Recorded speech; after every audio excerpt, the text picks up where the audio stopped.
And as she's doing this, we see patrons reacting like how they would. Angel Dust is still having a hard time with Valentino. He's still giving him the finger and all that. He's really feeling it. And who shows up as this goes on? None other than Cherry Bomb. And what does she do? She blows a hole in the wall. And of course we get her good line, "What up, hoes?" And of course, when Serpentia sees her, the usual thing between them, like arch rivals like we saw in the pilot. But this is also where we get the hint that there's something more, because Cherry Bomb is Serpentia's love interest.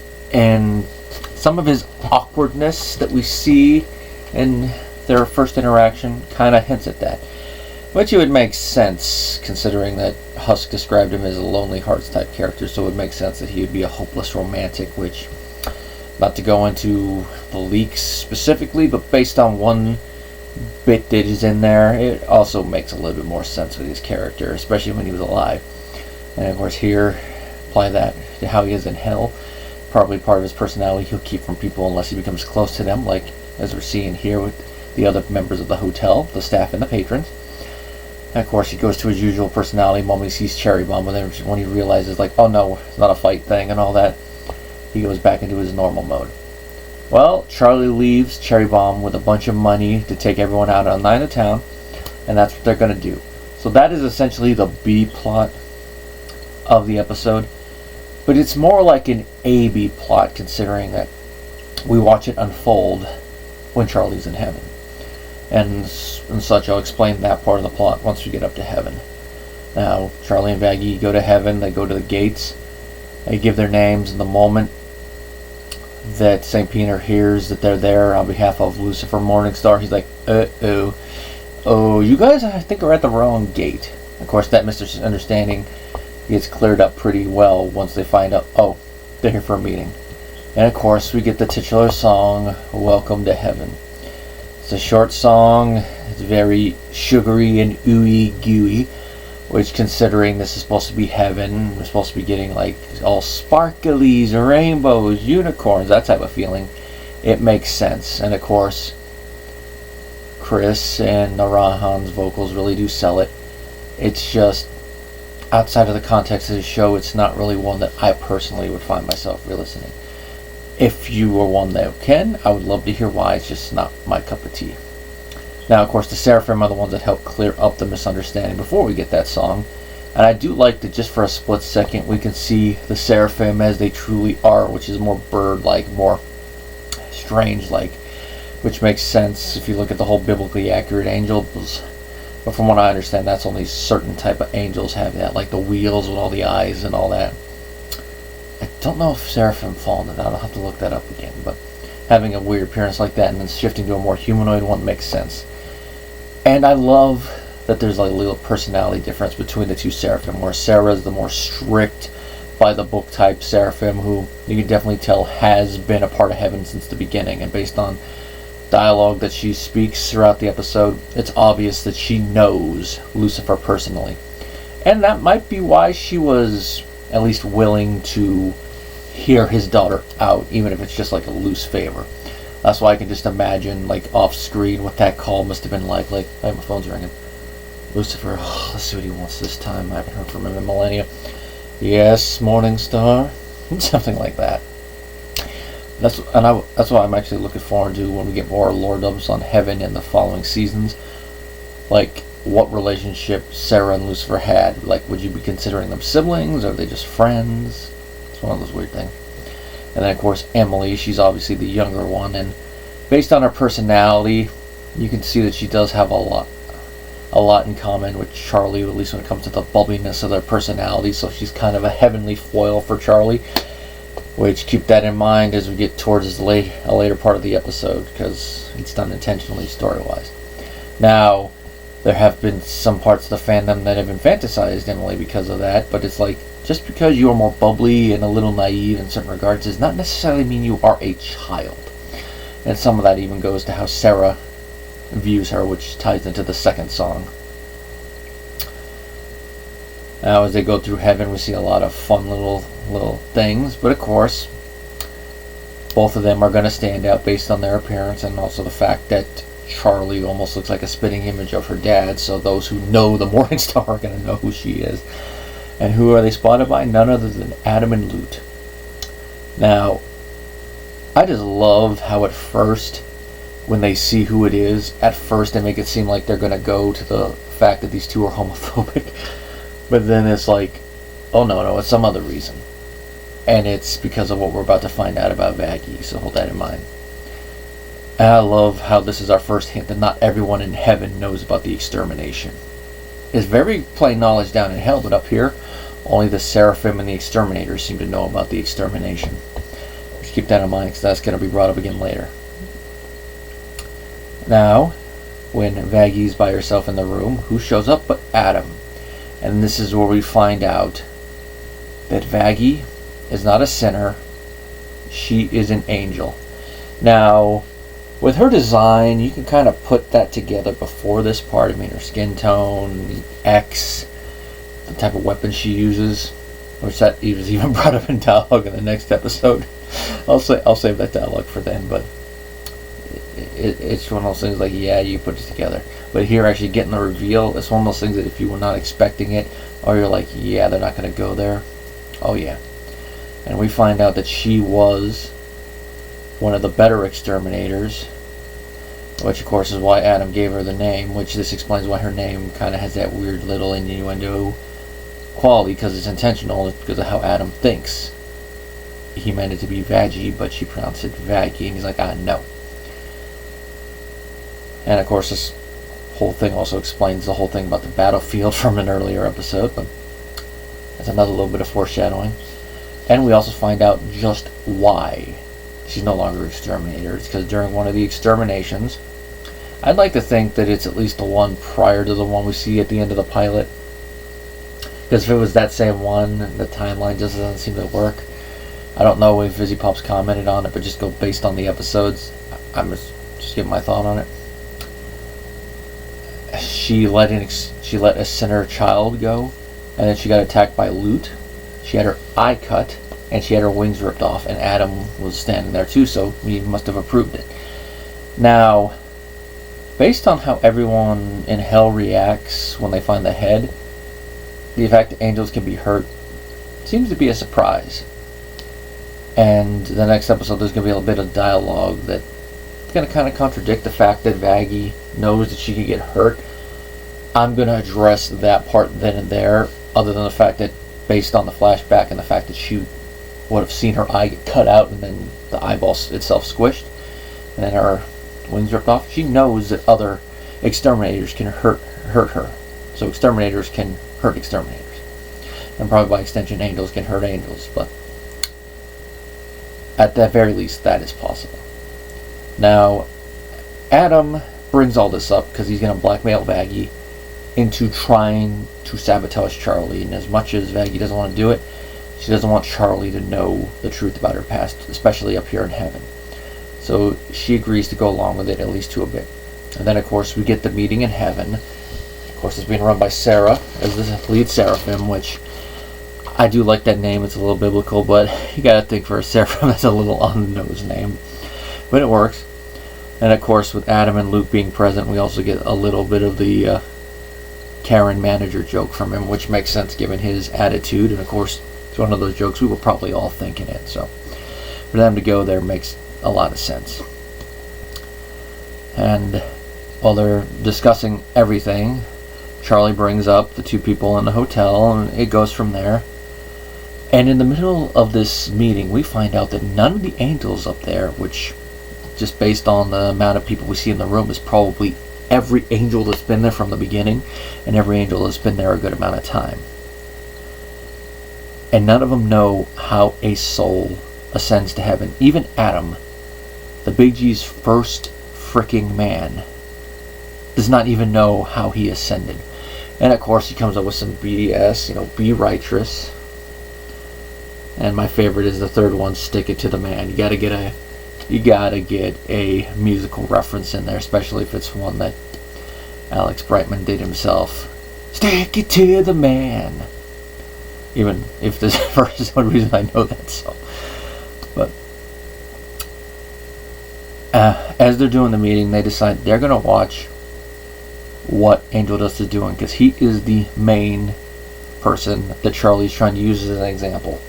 Now, this is a more unsaid one. It's like, if she has two people, why is Angel the one she's going with? Why doesn't she go with Serpentius? Especially since he is the one who at least seems to be taking it more seriously than Angel Dust is. And being that he's a sinner in the form of a snake, it would have more of that biblical impact, considering what form her father, according to lore, took in the Garden of Eden. And this is something that I guess subconsciously I wondered, but it's one thing that, based on how the two acted, I never questioned. But when you think about it, it's mainly due because of the two of them. Angel is the one that's more struggling with trying to redeem himself, whereas it's coming a bit more natural to Serpentius. I mean, we haven't really seen a lot of what he's been doing outside of group activities since the episode where he went to the hotel. But we are to assume that he has been at least doing decent, to the point where she doesn't really have to worry about him in general. It's more the overall concept of the hotel. And of course, as we're going to see in the last episode, he changes enough to where he can ascend. A little spoiler there. Now we're following Angel because of his struggle with it, and of course, since Angel's part of his name, there's also that whole thing. Now the first thing we see when we cut back to them is everyone at the bar and them taking shots. And Adam and everyone try to throw this as a foul, but as Charlie rightly points out, have none of you had a drink with your co-workers after work? Valid. Just going to the bar with your friends and just having a drink by itself is not bad. It's if you do more than that where it can kind of straddle the line. And here we see all of the hotel patrons getting along. We can see that they're at least good acquaintances, if not friends at this point. Now, of course, for like the friendship between Angel, Dusk, and Husk is there. Serpentius definitely is friendly with everybody. We get a little bit more of the interaction between him and Cherry Bomb, where we can really see it is more of a one-sided romance at this point. Definitely later it might lean a little bit more to the other one, but it might be more one-sided and then a little bit of interest. And this is where we get some of Serpentius's classic lines when it comes to it. Miss Bomb, I would like to buy you a drink. Well, that's because I'm buying everybody drinks. I just love quoting that line. And then his follow-up one, like, got you another shot. And then, of course, him bringing up that there's a sex room there, which that alone tells you that this is a bar in hell. Because I don't think if there was a bar in heaven, it would have a sex room. But you never know. Some people might go, that's why they call it heaven. Now, with that, we get the one joke that seems to be a little controversial in the fandom from what I've read. And that is when Serpentius tries to insinuate to Cherry that he would want to have sex with her, and she kind of like throws it back at him a bit, like, why would we do that? And then he goes, because I'm having sex with everyone. And then he gets dragged into the room. Now, I was really paying attention to this. Now, it looks like he gets out of there mostly unscathed, because there's not really a lot of hints in how he's drawn that something actually happened to him in there. That the snake met another type of snake, as it were. So, the way it looks to me is that once he got in there and they saw, oh, he wasn't being serious, they kind of let him go. I thought it was miscommunication, or at least that's the way I would hope it would go, but I mean, this is hell, everyone's shitty down there, so we don't know, but it's one of those things that nothing's shown, so leave to interpretation. If you think that he got violated based on how the animation is and the fact it's hell, you're open to that. Now, of course, by the time Serpentius gets out of there, Cherry's already gone into one of the rooms with another guy, so dang, his hopes are dashed.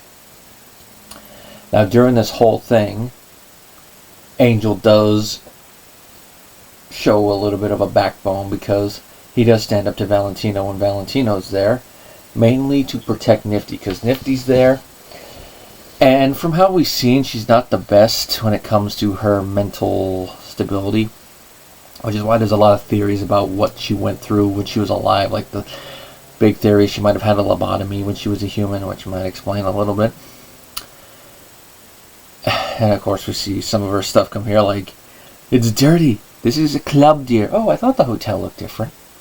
And then of course her crying and Angel trying to cheer her up, telling her to pet the kitty, and Husk going along with it. showing, if anything, he at least values his friendship with Angel to the point where he's going to put up with Nifty petting him like a house cat. But mainly it's he goes to try to save Nifty from getting on Val's bad side by trying to grab him. He stands up to Val even though he knows that in the studio this is not going to end well for him. And of course, Nifty gets a little bit of revenge in that moments that follow, but he does stand up there.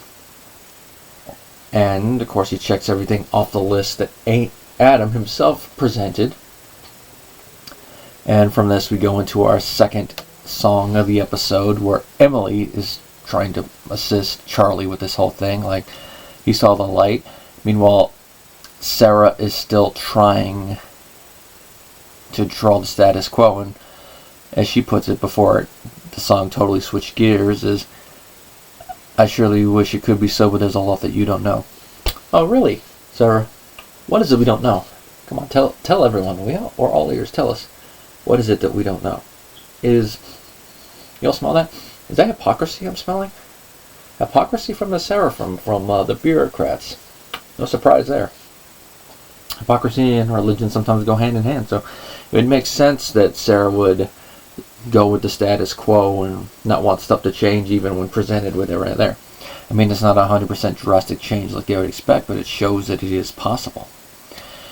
And then, of course, this is where Lute and Adam jump in, and this is where, if you just listen to this song in isolation, this musical number takes a quick right turn, mainly with the lyrics.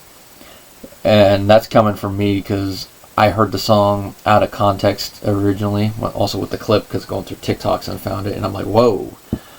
But at least it grabbed my attention, and of course now watching it in a proper context, it makes total sense. But it's like where he goes, what are we even talking about, this crack? Then the screen shows one moment of angel dust. And everything that she says that follows goes with the whole thing about hell being forever, and then the status quo little thing is once you fuck up in life and go to hell, that's it. Which, of course, I've already expounded my thoughts on that whole thing from a Shokan status, and then maybe a theology standpoint in other episodes. I'm not going to repeat it here, other than unless it's like a very serious offense like premeditated murder with no other type of wiggle room, there's not really much I think you could do, outside of, depending on who you're talking about when it comes to some other stuff. But just how I'm looking at it, there's only a few things I would think would be such egregious offenses where you could not work them off. Well, Angel being a part of the mob, maybe there's some stuff there, but I don't know if they addressed what he did specifically when he was in the mob, other than the fact he was part of that life. Now, this whole song, after this, we find out that not even Emily knew about the exterminations, despite being a seraphim. And now the cat's out of the bag, and the entire group of angels up there knows.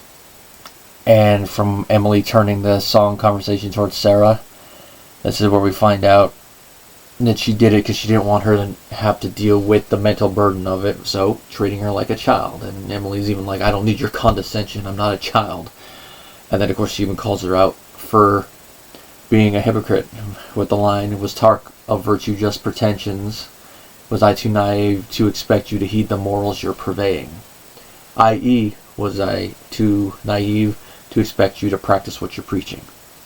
And I love Charlie's follow-up line there. That's what the fuck I've been saying. I just love the way that they go back and forth with the lyrics here. And this leads to one of my favorite little moments of the song right here. And this is why I wonder what Sarah's relationship was with Lucifer, considering her reaction when she sees this, because both Charlie and Emily jump on top of the little globe thing that they've been using to watch down in hell. And this is essentially them getting up on their soapbox. And they both go in unison, if hell is forever, then heaven must be a lie, if angels can do whatever and remain in the sky. Which makes a lot of sense within the lore of the show, when you look at it, because if hell is forever like they say it is, then the glory of heaven itself doesn't mean anything, especially if you have angels up there that say one thing, do something different. Or you look at them and they're like Adam and they're total pieces of shit, and then you wonder why the hell are they up there. Then, of course, you add in the whole thing of them not even knowing what qualities you need to ascend. Yeah, it's very picky and choosy, so is it really worth it? Now, as they're saying this, Sarah just goes, Emily, and she's all worried. The way she says it, the way that Miller sells it, and then the animation and the lighting on her tells me that this scene is looking very familiar. So whatever conversation went on when Lucifer fell, there was probably a little bit of something similar there. So this whole situation is looking very familiar to Sarah. And of course, I like how they call out the rules are shades of gray, so there's a lot of stuff there. And now we get to the part where Charlie's going to find out the truth about Vaggie. Now this is the part of the song I always used to skip, but then I stopped and I'm like, oh, that's a nice little way to end the song. Because what happens is, Charlie points out she was told not to trust in angels. Now the moment they hear that, the angel line, Adam and Luke jump on it. Because even though throughout the whole thing, Vaggie had been trying to help them, it wasn't enough, obviously, since they got to this part of the song. So they jump out by her. She should know. And Vaggie keeps trying to pull him away, but Adam lets the cat out of the bag, to use that old phrase. And I love the line dialogue in the song. Don't you act all high and mighty. Did you ever think your little girlfriend might be a liar? Charlie's like, huh? Why hide the fact that you're an angel just like us? And I love the way Alex Brightman sells that. He's like, an angel just like us, in his normal singing voice. They use it for Adam. And I just love how, as he says it, the past vision of Vaggie comes up on the screen. Even though it's her in the past, you can still tell it is her. So Charlie's really feeling it. And I love how you see the shadow of past Vaggie, and with her wings cast a shadow over Charlie when it cuts to a different angle. And of course, they get sent back to hell because the meeting's over, because Sarah does not find that a soul can be redeemed. Which that right there speaks really like they're really going status quo with that. Really, Sarah? You're really going to do that, pull that crap? That is why some parts of the fandom thinking that Big G might be absent at this point in time, maybe on vacation or something, makes a whole lot more sense. Or if you want to go with the whole fact that maybe Big G doesn't exist in this continuity and he's a legend, that would be interesting too. Either one of them would be. And the Seraphim basically doing what they think is best. But at this point, Sarah, she has her head stuck too far up her that she is not thinking.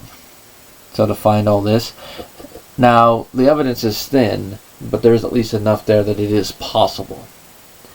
But of course, even if they did find that, Adam would probably be like, yeah, we still got to do it. Now, he does take things too far, because right before Charlie and Vaggie get sent back to hell, he says the first place they're going is to the hotel. And even Sarah's like, that was a bit too far, Adam. But of course, Adam being the field commander for it, he's going to do what he wants with that. Now, that cat's out of the bag. The extermination is still coming. And now Charlie's going to have to deal with this revelation while still trying to figure out what to do with this big elephant that's been in the room that is still there and coming quickly. And of course, we still got 2 more episodes of the season. So next, in the penultimate episode, she's going to have to figure out what is going to be her battle strategy. And of course, we're going to also be dealing with the fallout of this revelation. Of course, that's going to be next time. That's going to be episode 7. That'll be Hello, Rosie. And there's not really much else to say about this episode. It's another fun one. And of course, watching this one again, like I've said a couple times, I'm like asking the question to myself, Amazon ruined this, how? But that's just me. There's not much else to say about it. Till next time, everybody.